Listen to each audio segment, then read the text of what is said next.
Hello, my friends. It's Sheree. How's everyone doing today? Welcome to my craft room. I'm going to share with you what I've been up to this week and do a little work on this journal right here that I'm working on.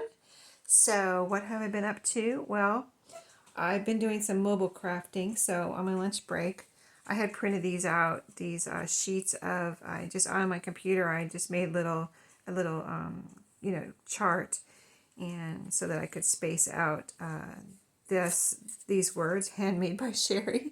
And I was inspired to do this because I gave some gifts for Christmas that were made by me, and I put a little tag on there that said handmade with love that I got online, already done, already had a little string already done for me. I can just put them on my little handmade gifts. And I don't know if they knew the people I gave them to, just that was around here. It wasn't, you know, anyone that I mailed them to or anything. It was just, my friends and things like that.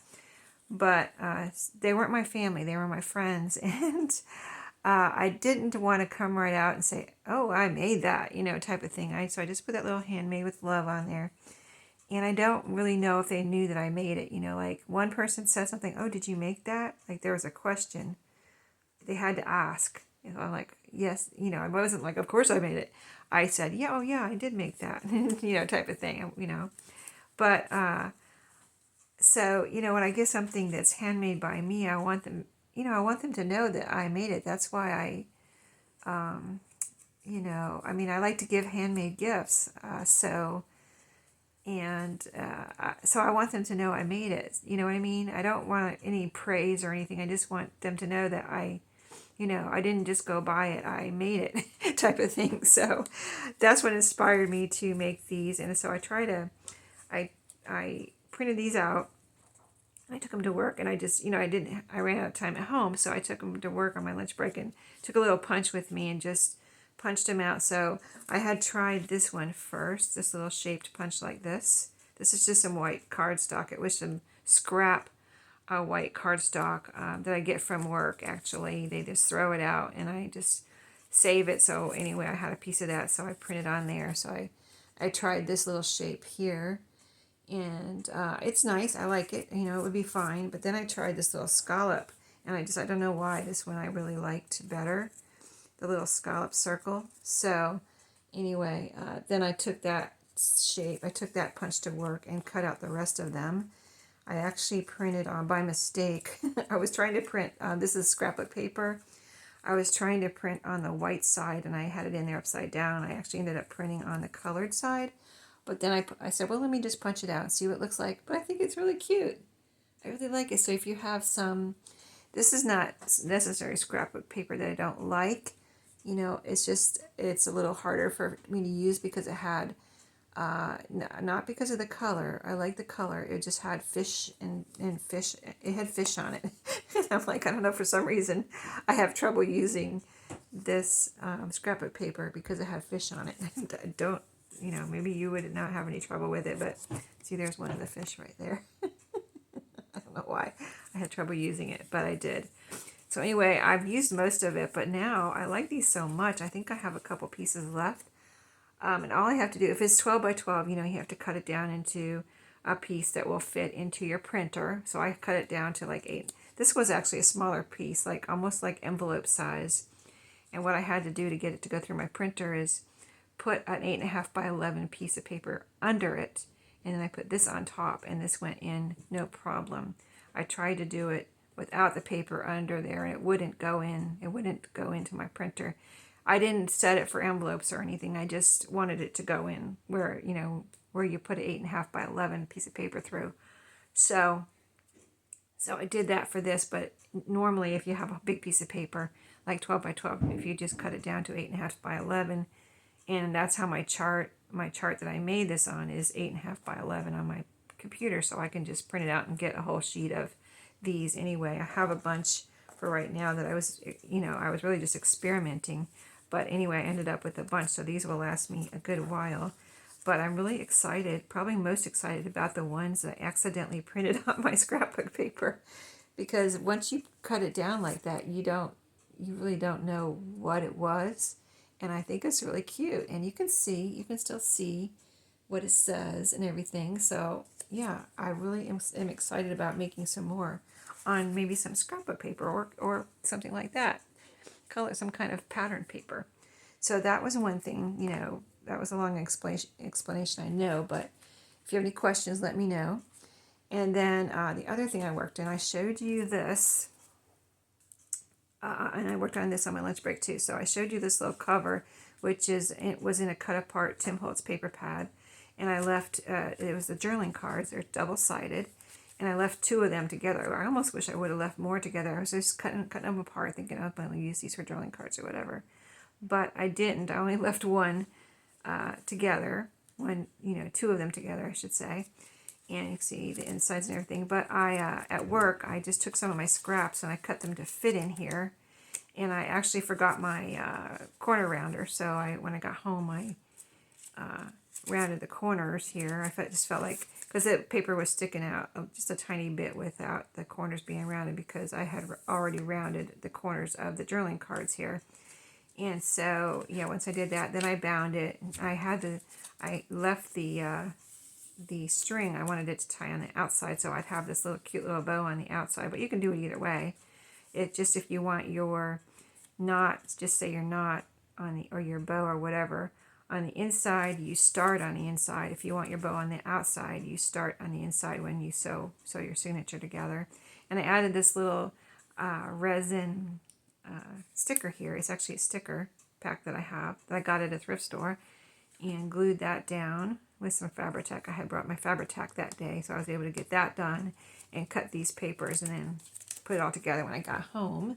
So that was a lunch break craft. And then another lunch break craft was an idea I had, just kind of things I wanted to do something with. I kind of melded them together. So with my newest little binding machine, or big binding machine, which is bigger than, I have the little Zutter binding machine, a little one, and I got a big one so that, when I want to use bigger, longer space, I can use the bigger one. Anyway, with the bigger one came a pack of these little tiny wires like this. I don't know if these are 1/4 of an inch. They're pretty small once you cinch them together. But anyway, I was like, well, I need to use these. I don't want them to go to waste. So, and I thought of making little notepads.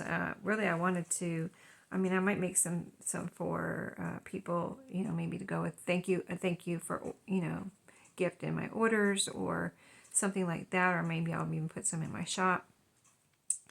But I wanted to make some for my mom for Mother's Day, because my mom gave me these pictures. These are actual photographs that my mom took, or my parents took, and they're from their vacations, and they're all scenery. If you saw those videos a little while ago, this past year, I showed you where I brought home a stack of pictures from my parents, and a large stack of pictures from my parents, and I cut them all in half, and it was really cool because when you cut them in half, you can't tell that they are cut in half. It's like a whole new picture you have, and you have two pictures now. So this was one, I made this one first, actually, and this was my little experiment because I didn't know how many papers I could get in here, and I had all of these papers together, and I couldn't even turn the cover. I couldn't turn the cover over, and so I took these out and put this one together. So here's the little, the little spiral metal coils that I just showed you. Two of the cut in half pictures. This one has it's like a park with a lake here, and there's some sailboats there. So I think my mom will really get a kick out of that I did something with the pictures. I made something with them. Plus, she'll recognize and remember where they were, and I think she'll really like that. Here's the back picture. It's more water. I don't know what it is. It almost looks like a dam here because there's some land going through. I don't know if it's some kind of a getty or what it is, but there it is. So I think she'll get a kick out of that too, that, she'll recognize her pictures and remember where they were and everything. And then this is a little white church that I thought was a pretty picture. Nice blue sky there. And then here's the back one. It's some kind of a gazebo, something they were at another park or something there. Some kind of maybe they were watching a show and that was going to take place in this gazebo or something. I don't know. There's a bunch of people sitting in chairs here. So anyway, those are two little, I'm going to make her a couple more too. I mean, they're they're easy to make if you have, especially if you have the little binding machine. And then if you, the thing that takes the longest is cutting these little all these little papers. That does take a while. But I did all these papers right here on my lunch break, and I could have done more. I did that, cut these in about 45 minutes, which seems like a long time to just cut a little bunch of papers, but you know, it does take time. And then when I got home, I don't think I brought my corner rounder to work that day either, so I rounded the corners when I got home and bound those. So that is what the mobile crafting I've been up to this week. And then, you know, I've been working on this journal. I showed it to you. I think I did one other video where I showed it to you. And so I've done a little decorating.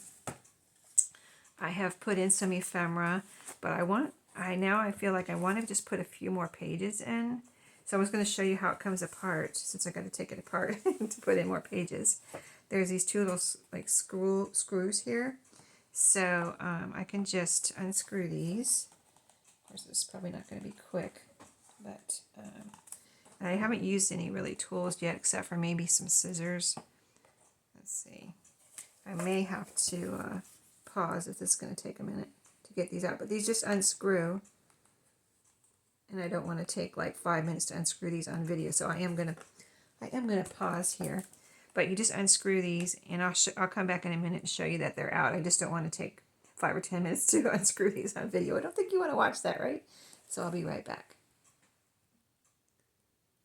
Okay, just about have it open, so I was going to show you. They just kind of, what I had to do was the screw comes out. The other side of it is over here, the thing the screw goes into. So I'm just unscrewing it. See, it's just a little like a screw there that fits in. If you have this book, you know, or if you've seen it on video and you've seen other people work with it. I've seen it. I've seen it in some, you know, I've seen a couple other people have it. So, so this is the back cover. I'm going to put that to the side. This is the front cover, and it kind of pops off here, off those bolts. And everything you put, all the pages go into this little section here. So here's the front of it, and here's the back of it. Okay, so I'm going to cut some pages to fit in here. Let me take this end one out and use that as my template. So this is a nice sturdy book page, cardstock book page. I did not add anything to it. This is how it was in the book, nice sturdy. They weren't just regular paper. They were nice, like really thick paper. And I picked out some paper to, you know, different kinds of paper that I don't have in there already. So I have this pretty paper that I made here. This one, and I have this one. You can see some stenciling here. That's coffee dye papers. I already have some coffee dye cardstock in there, but these were so pretty I thought I would have to use these. So this book is a really good size to use, 8.5 by 11. I will have this scrap, but I can just cut across here and have my pages really easily, you know, measured out. So that's my paper cutter here. And I enjoyed using my paper cutter at work because we have a big heavy duty one at work, you know, full size. This is a little one that I just bought for my craft room here. But I was using it at work today, you know, this week, and I was like, oh my goodness, this thing is so amazing. Now I see what the difference is because I can put more paper in it. A lot more paper, not a lot more, but, you know, a little bit more paper in it, and it just cuts really sharp and nice. So I don't know, someday I might have to invest in a bigger one, more heavy duty one, but for now, this is good. You know, I'm good with it. So, okay, so this was like, here's my holes. So I can even measure my holes with this. So let's see, we'll put it, this one can be like this. This one can be, I'll just do this one like, I think I'll do this one like this. Here's the stenciling right here. It's kind of a half of a heart. So I'll do it like that. And then I'm going to go ahead and like center those on this page and then cut my holes or punch my holes just with my regular paper cutter. I tried my, my regular hole punch. I tried my other hole punch on here, but the holes weren't right. They were either they were pretty much too small. And so these holes, this one punches the holes just right because they have to be big enough to fit over those like bolts in there. And the other one, the holes were too small. So anyway, we have these ready to go in. And I think like this and like this. Okay, so those are going to go in. And then I've got 2 pieces of graph paper and 2 pieces of this pretty ledger. It's really cool how, like, it's like very similar ledger, but they're different colors. And then I've gotten all of them at thrift stores. I've never bought a new package of graph paper. Or, see, people seem to buy graph paper or, you know, grid paper, whatever you want to call it, and ledger paper, and only use a few pieces and then give the rest to the thrift store, which is good for me because when I find them, I always buy them because they're so much more, you know, I'm not going to say they're super expensive at the store, but they have gone up in price recently. So I really appreciate finding them at thrift stores. Okay, so we cut all 4 of those at one time. There's some more. See, I can use these in my little notebooks like this that I just showed you. I'll cut these down maybe for some more little notebooks. I just have to,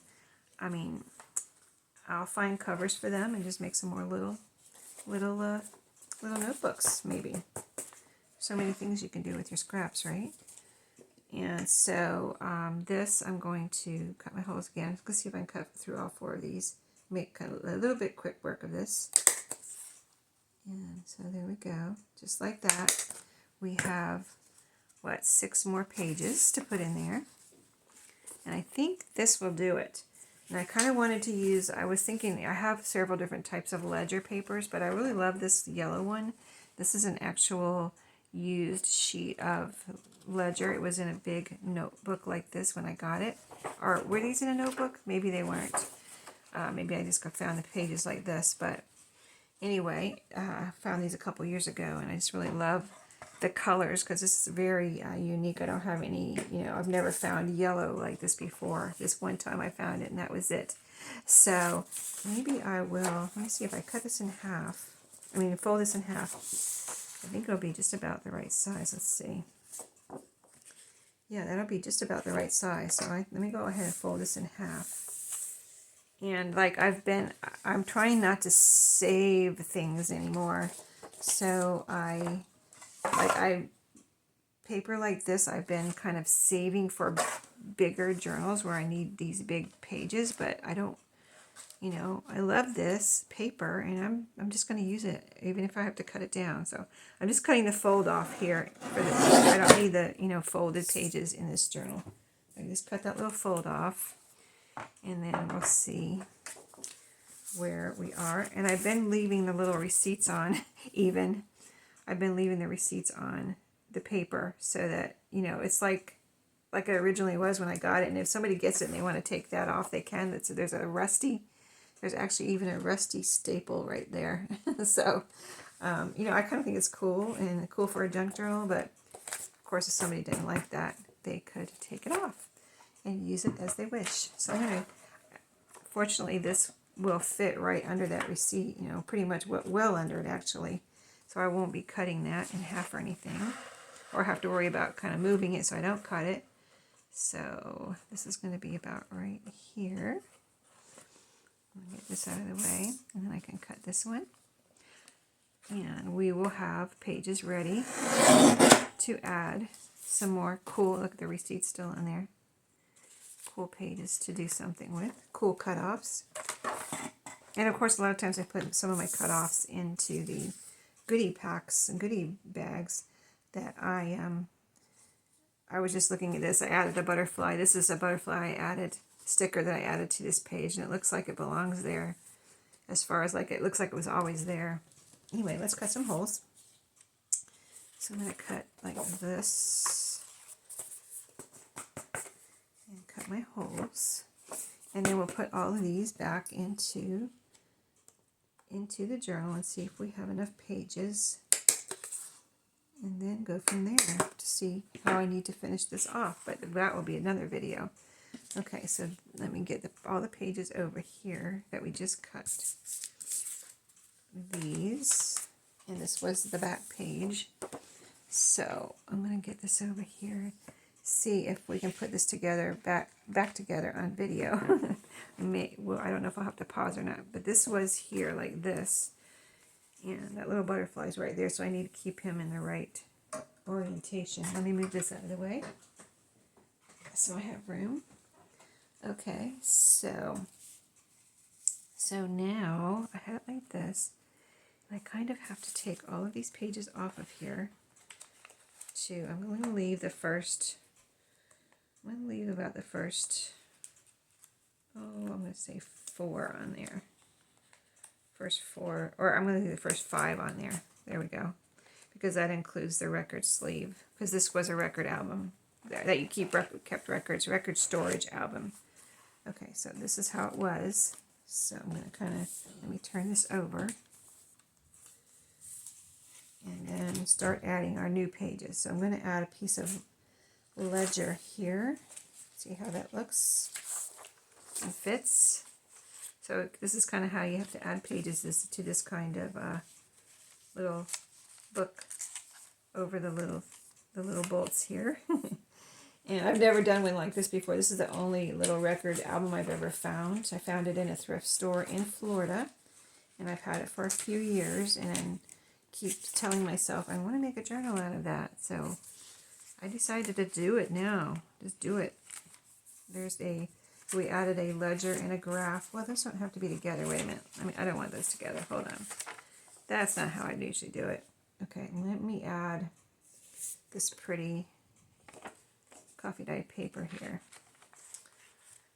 Let me think. Okay, then we'll add the music paper that was already there before. And then, so we just added coffee dyed paper. Let's add a graph now. And then some more of the pages that were in there already.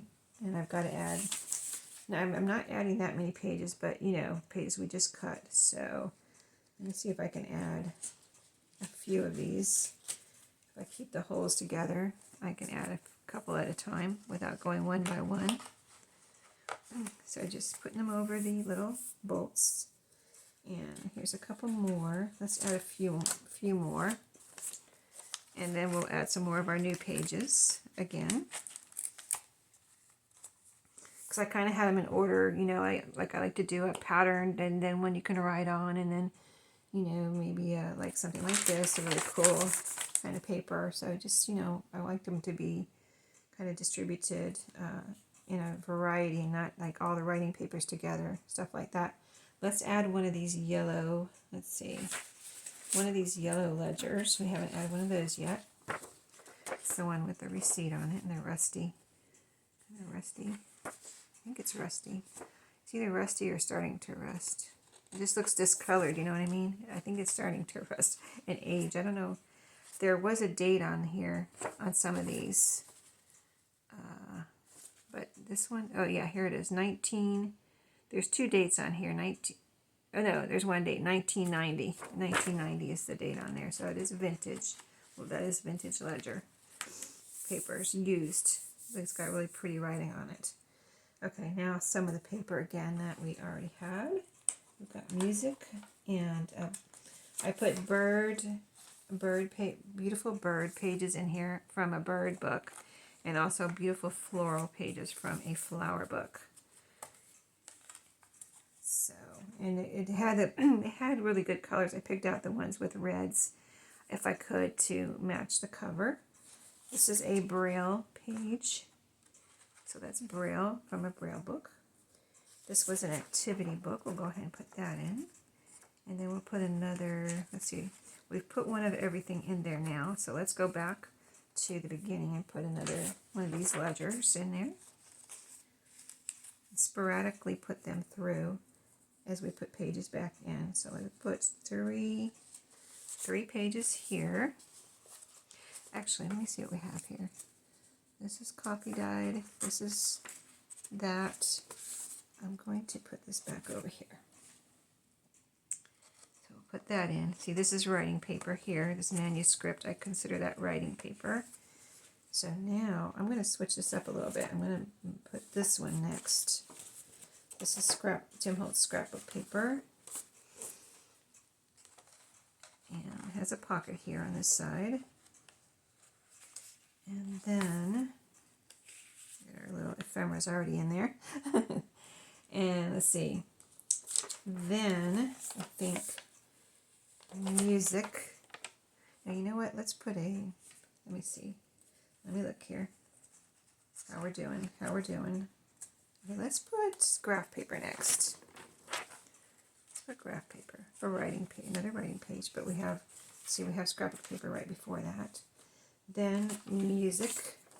I put a butterfly there. There was some writing there, very neat writing, and actually this was my mom's music book, and it was her handwriting, so very neat. She has very beautiful, neat handwriting, and I just covered it up just because I wanted to see how it would look, kind of, and show you that, you know, if you want to cover up handwriting, if you get something, say even from me or whatever, and there's some handwriting on it, you can always cover it up with something. Okay, so now let's do, this is a cardstock coffee dyed paper, and then this is my Franken paper, and now let's do, we just did that cardstock coffee dye paper, so I'm going to do the other yellow ledger. This is the last of the yellow ledger, which is 2 pieces that I cut, and the scraps are over there. And then, so that's, I consider this writing paper. So now I'm going to do this. So we've added all but one piece of paper that I just cut, you know, the new pages. So let's see, we've got cardstock coffee dye paper. We've got another piece of scrapbook paper here. Let's put those 2 in. And then, let's see what we have left. Yeah, okay, we're going to put this music in there. And then our last piece of stenciled, a little bit of stenciling scrapbook paper, coffee dyed paper. So I have coffee dyed paper and coffee dyed cardstock in here. And then our last paper that we were just using as a template. And we'll see if I think it's full enough now. The ephemera did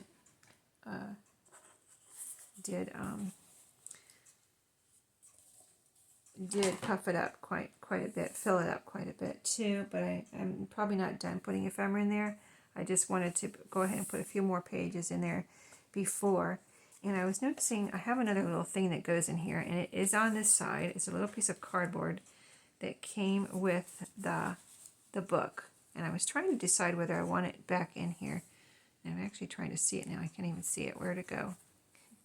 I don't want the papers to come out, but I want to be careful here. Yeah, it's... Oh, okay, no? All right, I think I think that's it. I think that's all I need to put in there. Okay, so then we just put this back on here, on the bolts, the back cover, and then we put the little screws back in there, and we are good to go. So that's how this little book works. So whoever ends up with this can take things out very easily and put things in if they want to. And do a little, just use one of the pages as a template like I just did. So, and I try not to tighten these up. I tighten them up tight, but not like so tight that I can't undo them. You know how if you tighten something up too tight, sometimes it's hard to, I've done that to myself. That's why I'm saying this. Not on here, not on this book, but to a tool I was just using. I'm like, why did I make that so tight now? I can't even get it undone. See, I told you I haven't been using a screwdriver. I've just been using those scissors to tighten these. So, see how, and one thing you have to do is pay attention to the little bolt over here and kind of hold it here so it doesn't just keep twirling around. So, kind of hold it over here, and yeah, see, now it's tight. It's tight, but not so tight that you can't undo it. And this one we'll go ahead and tighten up too with my technical official scissor screwdriver here. Use what you have, right? I don't have a screwdriver here. I'm just using my scissors. Okay. Yep, that's tight enough so that it's not going to be too tight. But there, see, there's, I don't know how many pages are in here now, but there's quite a few, and I think, let me see how it looks now. See, this is all the book cover here, and then you see the pages. There's probably over 30 pages in here, which means over 60 surfaces. So, and then I'm going to add a little bit more decoration things. So I will probably, my next video will probably be a flip through of this, so stay tuned to see how this turns out. And when I get it done, it will be in my shop. So before the video, I always put the journal in before the video, so when I do the video, I can say, you know, it's in my shop. So just stay, if you're interested, just stay tuned to my shop, which is linked below, and you will be able to grab it even before the video. So thanks for watching. I hope you enjoyed, and I'll see you then. Have a great day.